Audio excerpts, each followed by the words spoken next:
We've actually got some pretty exciting news in like the football video game landscape right now that was just announced today. We're gonna go and talk about that. We've got one of the worst SBCs ever released, maybe today as well. And I also want you guys to send me your teams for a video I'm going to make. And I've asked it a couple times before, but this time I want you to send me your teams, and I also want you to send me the formation you're running or even the custom tactics you've got too, because I want to try and like actually help really fix your team and kind of show you what I would do with the setup you've got, or maybe, you know, change some players up, change some tactics up. And I want to also know where you finish in weekend league when you send me your team. You can tweet at me or just DM it to me on Twitter. It's right there. It is right there. If you guys want to buy coins, you can go to mmoxp.com. The link is in the description. Use my code JFC at checkout for a 5% discount. So yeah, I'm gonna kind of go in depth more with who I pick and try and help you guys out. So that should be fun. More stuff to talk about as well. Andrew Wilson, this EA CEO, had an interesting quote that was like a couple, maybe it was like a week ago, I think it was, when he talked last. I didn't really talk about that. I want to actually kind of talk about a little bit. Also, we still have no word yet, official word, about a Path to Glory Team 2. So we're staying, or you know, we're just waiting to hear anything about that. Also, we're gonna start with content. Obviously, the 82 plus player pick came out. I'm happy to see that. It's by far better than the 81 plus in my opinion. But then this came out. We were like, oh, the 84 plus player pick is back. Okay, it was released for the past couple weeks. It was basically 2 gold squads for an 84 plus player pick, right? But it was one of 3.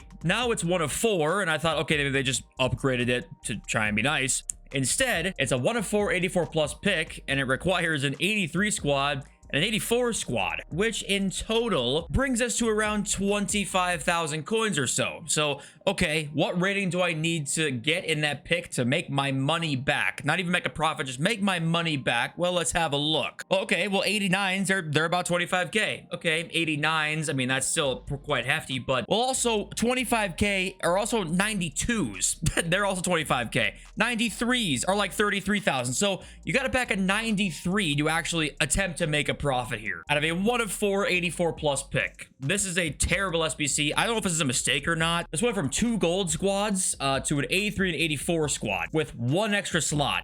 So, you know, it's one of those things that tells me, are there 2 teams that work on like the SBC section in this game? Or not even teams, just like different people that work on this that have wildly different outlooks on what good SBCs are? Because it's how do the same people drop an SBC like this, and then they'll drop exchanges in the first place, or other great value SBCs like that. Drogba's not even that expensive. The player SBCs have not even been that expensive. So I don't get it. I have no idea. I know it's a minor nitpick. It's one SBC, but you see that, you're kind of just like, what? Perplexed that anybody in the room, in the boardroom, thought that was a good idea. Okay, I'm on Football Manager's Twitter right now, and you might be saying, why the hell are you on Football Manager's Twitter? We scroll down here, and actually there's some pretty exciting news. The official Premier League license is coming to Football Manager.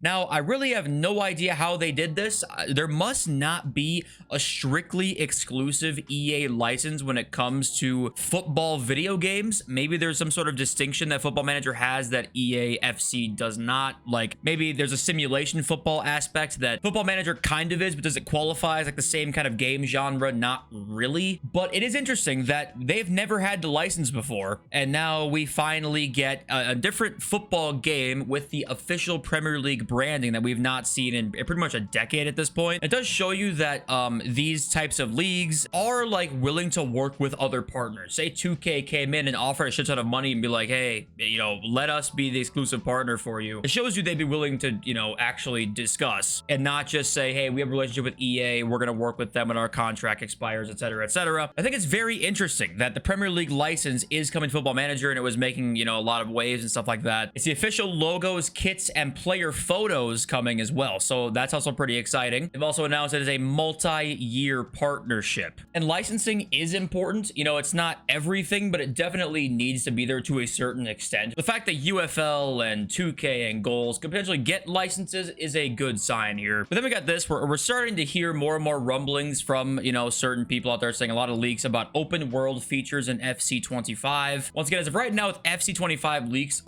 there's not much that has really been confirmed yet. We do have a few things, but there hasn't been much. Nothing Nothing like an open world guarantee, nothing like that, right? So I watched eafc's video here and I tried to like dig into why people think this, and basically the main reason is because of an Andrew Wilson quote. I think it was a few weeks back now, actually, and they're basically just jumping to the conclusion that this will come out soon and there's a chance that it's this year. There's a chance, obviously. Let's read the quote that the CEO of EA actually said here. So this whole discussion is about generative AI, and that EA would really love to start using AI because, well, you know what that means. Less employees to have to pay while the efficiency just goes way up. That's so EA are creaming themselves thinking about generative AI and their shit. So let's read it. How do we build bigger worlds with more characters and more interesting storylines? If efficiency starts to really take place over the next 1 to 3 years, our expectation is that over a 3 to 5 year time horizon, we will be able to, as part of our massive online communities and blockbuster storytelling, build bigger, more immersive worlds that engage more players uniquely around the world. And you might also be thinking, okay, EA has all types of games. Why would this have anything to do with FIFA? Like, this could mean anything. Well, people assume it's FIFA because it's their biggest title. It makes them the most money out of any game that they make. So when they talk about plans and stuff like that, you could assume FC is going to be the main focus, honestly. So we've had a lot of like extra rumors because of this quote, and also 2K has really gone the more open worldy type route and FC just hasn't. But also at the same time, it to me would be difficult to expect that quickly from FC. Or I hate saying, like, that's such a stupid name, because the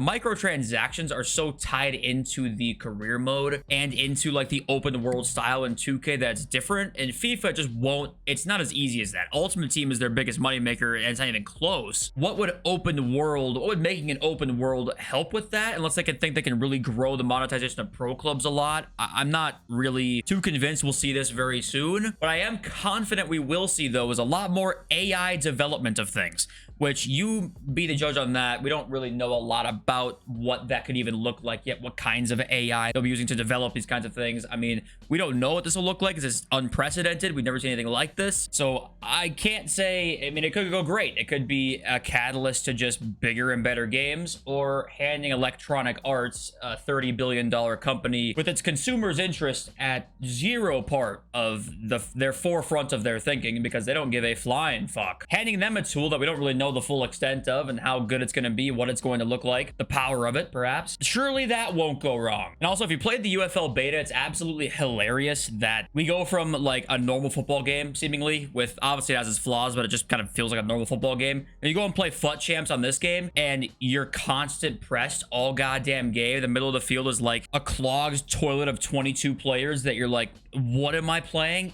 What is this sport even? The gameplay this year, people wouldn't even realize how bad it is, like, we're just used to the auto press and shit. When people can't defend next year at the start of the game, if there's no auto press, people are going to be complaining so much. The game has just done shit for you so long that people are not going to remember how to actually play the game. Okay, back to FC news. We're still waiting on Enzo Fernandez and Araujo. This kinda, I guess, does confirm to me we're most likely going to get a team 2. Would they save up 2 extremely hyped SBCs for a Wednesday, a Tuesday, or a Thursday and give us Machis today like we got? It doesn't make a whole lot of sense to me. So I maybe guess, yeah, that does point towards there being a second team. There's also a title update today, if you got it. All it did was apparently fix some stability issues. There was no patch notes at all, so not much to talk about there. And I don't have much to say about the market today. The only thing I really will say is I wouldn't be shocked if we do see a repeatable TOTS upgrade at some point soon here. When that comes out, TOTS should go down in price. But other than that, I don't have much to say. I'm talking discard TOTS as well, by the way. I don't really think that we're gonna see a pack leak or something in the code added, because we already have like a guaranteed TOTS pack in the code, like plenty of them. So my guess would be we actually won't even see that in the code. It'll just pop out one day, and then yeah, so it's kind of all I got. Obviously low rated fodder, if that were to come out, would go up a lot, but they're not making anything requiring low rated fodder at the moment. So yeah, it's kind of all I got. Let's read your comments now. Dom37262 says, anyone else's player backgrounds in the cards, just say not found. If this glitch happens to you, you just have to delete the game and re-download it. That's the only way to fix it. There's actually no other way to fix it. Welcome to FC24. MJ Gaming says, yeah, that pack was literally broken for sure. I'm in a Discord and we all ripped that pack with coins. Everyone got Diaz and sometimes even better players also. All my comment section was saying I opened it, I got Diaz. So if it wasn't broken, it sure as hell seemed like it. If it actually expired based on the timer, it might have just been broken and expired in the timer, or EA just removed it and we've heard nothing about it since. I don't know. Doc and Rum says the power curve is too steep this year. You can grind the game and menus like it's a full-time job, build a top tier team, and within a couple weeks, any advantage you gain just evaporates because the next promo blows everything away. Come on, EA, give me some time to enjoy my squad as it is. And this is actually a really good point because one of the reasons that the menu grind has not seemed great, despite the fact that, you know, we have exchanges now. And if you'd have told me last year we had duplicate exchanges in the same league SBCs, I'd have told you I would never get off the menus, honestly. But the power curve actually moves even faster than last year. You're going to spend all this time grinding for something that you're just going to have to kind of replace in like a couple weeks, to be honest with you. Even the low-end TOTS cards that came out, like that first live TOTS team has 2 playstyle pluses. We're on to 4. I mean, at that point, like that was only what, a month and a half ago, and we're already well past that. Base icons are almost all unusable at this point. Even the Hullets and R9s, yes, they're like 1,000,000 coins, but you can find better players, I guarantee you. I think that's one of the reasons they can make the menu grind good, actually, is because even if they allow us to get like really top tier players at the time through the menu grind, which should be just a thing anyway, but you know EA, they can be stingy and still kind of do that because we got to replace those players in a few weeks anyway due to the power curve being so crazy. It's not like it used to be where you pack an icon R9, he's in your team all year long. I guess you can still do that, but it's probably not the smartest thing anymore to do. You can probably find better cards out there. Like I remember last year I packed Pele and he was like, that's a pull you pack and he's in your team for 7 months. Now that is really hard to find unless you pack a team of the season Holland, which you can't even pack until April, right? So I feel like they can make the menu grind way better and give us better cards. And we usually see during a menu grind because we got to replace those guys anyway. They're moving the power curve so quickly. So I think it's a very good point. Eno, I think, yeah, Eno says the game would be insanely good if EA employees listen to at least one of JFC's videos. I appreciate the gas, but I probably got some shit ideas as well. I'm not gonna act like I got all the right answers. And Super Sub 1 said, you know, how can you say the shit show of a game's in a pretty good spot in terms of content right now? It's at best a menu simulator. He says EA does not deserve credit at all for anything. They delivered us a $100 football sim that is unplayable. Fuck this company, rant over. Listen, I agree with like 99% of this comment. My point in yesterday's video was that this is one of the best times of this year for the content. To be honest with you, I could say any good content that comes out is completely irrelevant because the gameplay's bad. And it's like, that's kind of true. It's a cynical way to talk about it, but it is kind of true. But also, you can still have fun in parts of this game. There's fun to be had in places in this game. So I'm trying to pick out the points where I'm like, hey, they're doing a pretty decent job here. Can we build off this? Because I care about this game. Like, I don't want to just be sitting here and if an EA employee, if any person with any sort of involvement anywhere saw me talking about their game, I don't want the first impression to be, Jesus Christ, this guy's just a hater, I'm gonna move on. I want to be objective as objective as I can be. And even in yesterday's video, I said, not counting the gameplay, the content is in one of the better states it's been all year. Now, does that mean it's unbelievable content? It's must see, it's FIFA 19 all over again?